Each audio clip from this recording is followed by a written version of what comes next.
বাংলাদেশের প্রধান বিচারপতি ডক্টর সৈয়দ রিফাত আহমেদ শনিবার ফটিকছড়ির মাইজভান্ডার দরবার শরীফ জিয়ারত করেছেন।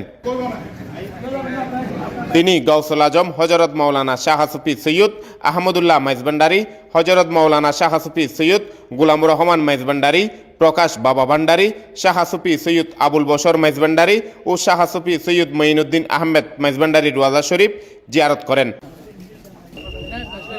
এই সময় তার সাথে উপস্থিত ছিলেন দরবারে গৌসুল আজম মাইজভান্ডারীর সাজ্জাদানশীন হযরত মাওলানা শাহ সুফি সৈয়দ সাইফুদ্দিন আহমেদ মাইজভান্ডারী, সৈয়দ ফারহাত আহমেদ মাইজভান্ডারী সহ মাইজভান্ডারীর আওলাদে পাক, প্রশাসনের ঊর্ধ্বতন কর্মকর্তা ও আইন শৃঙ্খলা বাহিনীর সদস্যবৃন্দ।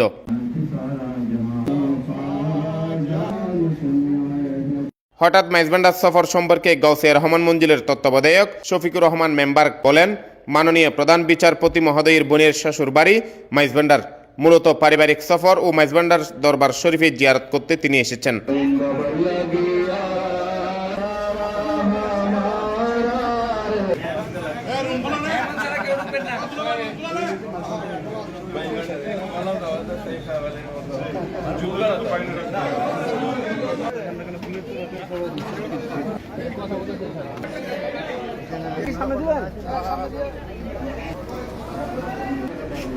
আমি প্রেস কল করেছি ইনশাআল্লাহ ঠিক আছে লিখে নিয়ে আসুন।